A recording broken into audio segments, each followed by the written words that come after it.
अत्यंत आनंद वाटतो तो असा की त्यावेळेसचे तत्कालीन उच्च तंत्र शिक्षण मंत्री दिलीप वळसे पाटील साहेब होते.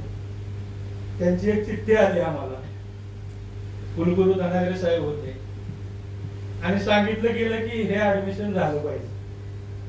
11 ते 5 या वेळेमध्ये शिवाजी विद्यापीठाच्या सिनेट हॉलमध्ये ही प्रक्रिया राबवत असताना सकाळी 9 वाजल्यापासून ते संध्याकाळी 8-9 शेवटचं ऍडमिशन होईपर्यंत एका विषयाचं कुठल्याही प्रकारचं एकाही मार्काचं खालीवरपणा झाला नाही पाहिजे हे आमचं तत्व होतं. आणि सकाळी 9 वाजताच ती चिठ्ठी आलेली होती.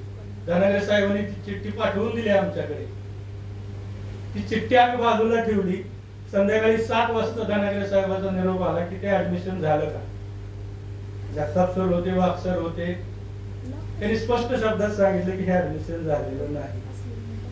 अहो म्हणले हे तर उच्च तंत्र शिक्षण मंत्र्याकडून आलेलं ऍडमिशन होतं आणि तुम्ही कसं काय दिलं. सांगण्याचा हेतू हा की कुठलंही प्रेशर सरांनी कधीही स्वतः घेतलं नाही आणि व्यवस्थेला घेऊ दिलं नाही. त्याचं मुख्य कारण म्हणजे विद्यापीठाच्या स्टॅट्यूट प्रमाणे काम केल्यामुळे इथं प्रोफेसर बसलेले आहेत, जमादार सर बसलेले आहेत.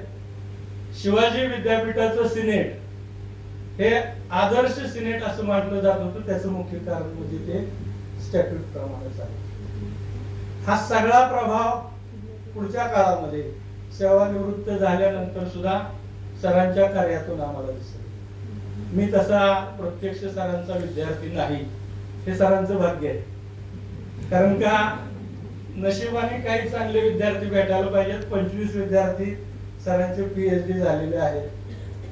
परंतु जरी मी प्रत्यक्ष विद्यार्थी नसलो तरी सुद्धा ज्या वेळेला मी 95 साली सोलापूरच्या दयानंद कॉलेजमध्ये एका वर्षासाठी गणित मेथडचा शिक्षक म्हणून कार्य करत होतो, कळसे सरांनी मला सांगितलं की तुला जर सेट परीक्षा उत्तीर्ण व्हायचं असेल तर सोलापूरमध्ये कस्तुरबा कॉलेजमध्ये जा, जगताप सरांना भेट. सरांना भेटल्यानंतर जे एक अर्धा तासाचं मार्गदर्शन सरांनी केलं. सरांची ओळख जी होती ती भिंताडे सर असतील, बोंद्राडे सर असतील, आयरे सर असतील, ही सगळीच टीम सेट परीक्षेचं काम प्रामाणिकपणे करत होते. परंतु सेटचे समन्वयक सोलापूरचे जगताप सर असल्या कारणानं सरांनी जे मार्गदर्शन केलं, 1 तासाभराचं मार्गदर्शन. शिंदे सरांनी सांगितलं की सरांचं जे शैक्षणिक तंत्रज्ञानाचं पुस्तक आहे ते आदर्श पुस्तक मानलं जात होतं आमच्याकडे. आणि त्या पुस्तकाचा फायदा घेऊन अभ्यास करून मी दुसऱ्या प्रयत्नामध्ये सेट परीक्षा पास झालो. आणि तिथून पुढचं सगळं माझं पालकत्व सरांनी स्वीकारलं.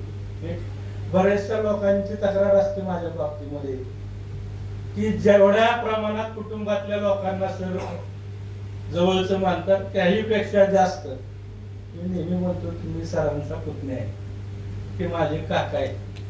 पण या पुतण्यापासून त्यांना कुठलाही धोका नाही.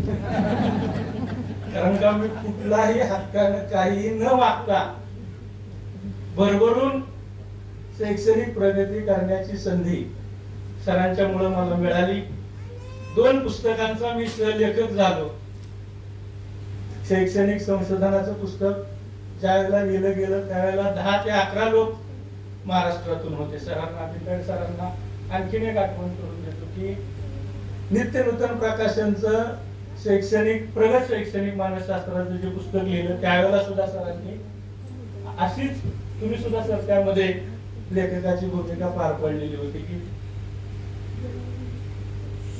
संपादक म्हणून लीडरशिप ज्या वेळेला होती ती 95 साली आम्हाला दिसली. आणि त्याच्यानंतर कोरोनाच्या काळामध्ये दुसरं पुस्तक शैक्षणिक संशोधनाचं लेखक न होता संपादक म्हणून सरांनी लिहिलं. त्यामध्ये मला पहिल्यांदा संधी मिळाली. दुसरं ज्या वेळेला आम्ही पुस्तक नवसंकल्पना आणि नवप्रवाहाचं लिहिण्याचं निश्चित केलं त्यावेळेला मी थोडस कन्फ्युजन मध्ये होतो की 10 ते 11 लोक आता दिग्गज लोक असतील आणि आपल्याला पण एखादं छोटं प्रकरण द्यावं लागेल. पण सरांनी मला त्यावेळेला सांगितलं की आता नवीन लोक घ्यायचे आपल्याला. आणि नवीन लोक कोण हे तू सांग. 2 म्हणजे हे जबाबदारी देण्याची त्यांची जी संकल्पना आहे. केवळ मीच सांगतो म्हणून तुम्ही लिहा असं न म्हणता आता तू 2 नावं सुचव आणि ती 2 नावं आपण त्याच्यामध्ये लेखक म्हणून घेऊया. त्याच्यामध्ये युवराज पवार सर असतील, आमचे केशव मोरे सर असतील, त्याच्यानंतर सरांचे विद्यार्थी येवले सर असतील.